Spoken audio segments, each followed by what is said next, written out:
지금 원장님이 예. 안 계시죠? 예. 네, 그 부원장님이신가요? 예, 통일연구원 부원장 현승수입니다. 지금 원장 부재로 인해서 제가 직무대행을 수행하고 있습니다. 제가 보고에 올리겠습니다. 통일연구원은 현재 현원 92명으로 운영되고 있으며 올해 예산은 125억 9천만 원입니다. 저희 연구원은 중점 추진 과제를 4개로 제시하고 있습니다. 첫째는 통일연구원 북한 총남으로 분산된 북한 정보를 통합 표준화해서 디지털 플랫폼을 구축하는 것입니다. 또 하나는 현재 민간 교류가 중단돼 있고 또 북한의 인식도 변화하고 있는 상황이기 때문에 저희가 지금 중단된 교류를 재개하고 남북 민간 네트워크를 재구축하는 방향을 제시하는 과제를 중점적으로 추진하고 있습니다. 셋째는 남북 관계 경색과 통일인식 약화를 진단해서 이재명 정부의 국정과제를 뒷받침할 실용적인 통일 대북 정책을 제안하고자 합니다. 또 넷째는 안보, 국제, 국내 환경 변화를 반영하여 평화와 공존 중심의 중장기 통일 대계를 마련해 나가도록 하겠습니다. 쟁점 이슈는 크게 두 가지인데요. 하나는 지금 현재 화제가 주목받고 있는 평화적 두 국가론과 특수관계론, 남북 특수관계론 간의 충돌 가능성을 대비해서 저희 연구원에서 개념을 정립하고 대국민 확산 전략을 추진하는 것입니다.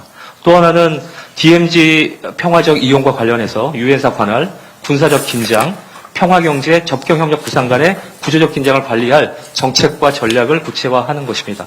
이상 보고 마치겠습니다. 209페이지에 보면 자유민주주의 중점연구단 페이지 이렇게 되어 있고, 앞에 일반 현황에는 그 그림표 그대로 되어 있는데, 이건 어떤 게 맞는 거예요? 어떻게 되는, 앞으로 한다는 건가요? 어떻게 된 건가요? 예, 그렇습니다. 지금 현재 저희가 조직 개편은. 이게 무슨 규정을 바꿔야 되는 거죠? 그렇습니다. 직제를 개편하고 규정을 바꿔야 되기 때문에. 그게 그냥 임의 조직으로 그때그때 만들어 놓은 게 아니라 무슨 정관 내지는 규정에 의해서 만들어 놓은 거예요? 예. 규정의 직제로 일단 그 전임 원장이 만들어 놓으신 거기 때문에 일단 기본적으로 직제를 내부 개편하고 연구원, 정관 이런 걸 바꿔야 되는 거예요? 그렇습니다. 정관이 아니라 저희 내부 규정을 바꿔야 됩니다. 그렇게 바꾸는 게 어려워요? 예, 어렵지는 않습니다. 그런데 이제 내부의 의견을 모아서 조금 지금 현재 대행 체제이기 때문에 조금 신중하게 접근을 하고 있지만 2월 중으로 지금 현재 완료하는 것으로 저희가 뜻을 모았습니다. 그 다음에 그냥 편하게 좀 하나 여쭤. 여기 이미 뭐 다 공개되어 있는 쟁점이니까 통일부의 그 산하 뭐 정확하게 표현을 어떻게 써야 되나? 하여간 통일부 산하 연구원으로 이관하면 안 되는 가장 중요한 이유가 뭐예요? 기본적으로는 그 경제인문사회연구회의 기본 설립 취지. 아니, 그러니까 그거 말고 경인사 전체에서는 쭉 이렇게 연구원을 모아간다라는 우리가 취지가 있으니까 그건 전체 취지고, 그거 말고 그냥 통일연구원만 본다면 저도 이해를 좀 해야 되기 때문에 통일연구원만 본다면 연구원의 입장에서 연구를 하는데 연구자들 또는 어떤 통일과 관련된 입장, 정책을 정리해가는 데 있어서 통일부 산하로 가면 안 되는 실제로 생기는 가장 큰 어려움은 뭐예요?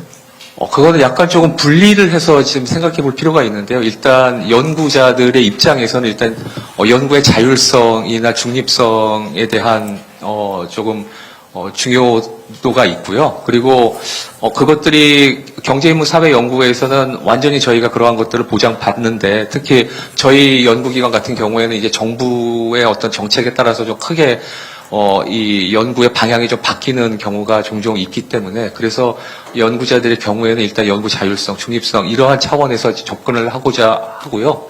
그 다음에 이제 연구 지원 인력, 즉 행정원이나 이 연구원의 경우에는 기본적으로 좀 처우에 대한 관심이 있습니다. 그래서 처우가 달라지나요?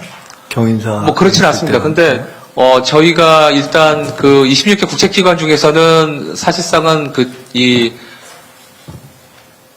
예산도 작고, 그리고 또 저희 봉급 수준이 그렇게 높지 않은 지금 조금 하위 수준에 있기 때문에, 그래서 직원들은 예를 들어 통일부로 이관을 했을 때에 받을 수 있는 어떤 그 처우 개선에 대해 상당히 관심이 많습니다. 그래서 그러한 부분들을 또 조율을 지금 해야 되는데, 문제는 지금 대행 체제고 원장이 부재이기 때문에 이러한 상황에서 이관에 대해서 논의하고 결정하는 게 좀 어렵습니다. 궁금하고 이해가 안 가는 거는 자율성과 중립성 문제는 어차피 지금 예를 들어 꼭 제가 이관해야 된다는 걸 전제로 하는 건 아니에요. 그냥 여쭤보는 거예요. 단기 과제 내지는 그때그때 필요한 어떤 단기 브리핑 이런 요구가 있으면 사실 그거는 수행을 하게 되잖아요. 예. 그런 것을 하는 것을 가지고 자율성이나 중립성을 해야 한다. 이렇게 보지는 않는 거 아닙니까? 지금? 예, 꼭 그런 것은 아닙니다. 그리고 지금 쟁점이 되는 예를 들어 두국가론, 평화적 두국가론 같은 것도 충분히 연구를 할 수는 있는 거 아니에요. 그중에 무슨 연구자들이 내가 개별적으로 다른 의견이 있다. 이것은 뭐 경인사에 있건 통일부 산으로 가건 그건 자기의 다른 의견이 있을 수 있고 필요한 부분은 작업을 할 수 있는 거니까. 그래서 제가 옮기자는 의견과 옮기면 안 된다는 의견 양쪽 다를 정확히 이해가 잘 안 되더라고 사실. 근데 지금 말씀드리면 그럼 처우가 좀 낮으면 옮길 수도 있다는 거예요?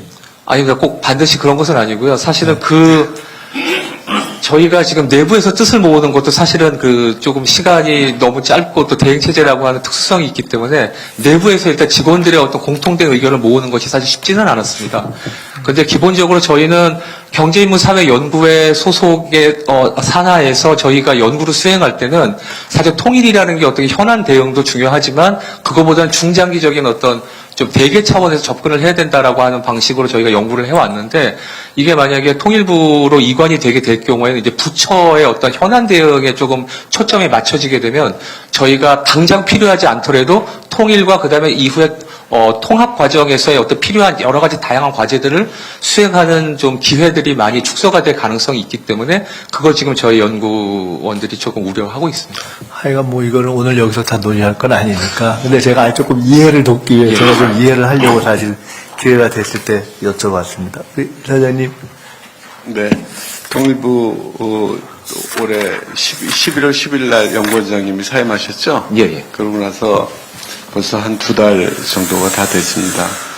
네, 뭐 2달이 좀 긴 기간인데 그 기간 중에도 또 다양한 목소리가 나오고 그랬던 거에 대해서는 안타깝게 생각을 하는데 조만간에 이제 이 문제에 대해서 매듭이 지어지고 경인사 입장에서는 소속기관 문제는 총리님하고 정부 그리고 소속기관들을 잘 판단해 가면서 판단하도록 하겠습니다.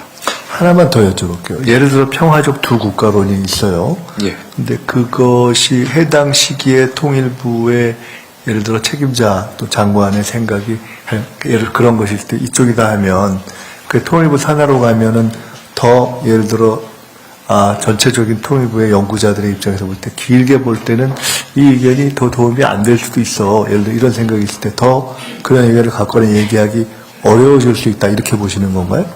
그렇게 생각하시는 연구자들도 있습니다. 하여간 이해했습니다. 넘어가고요.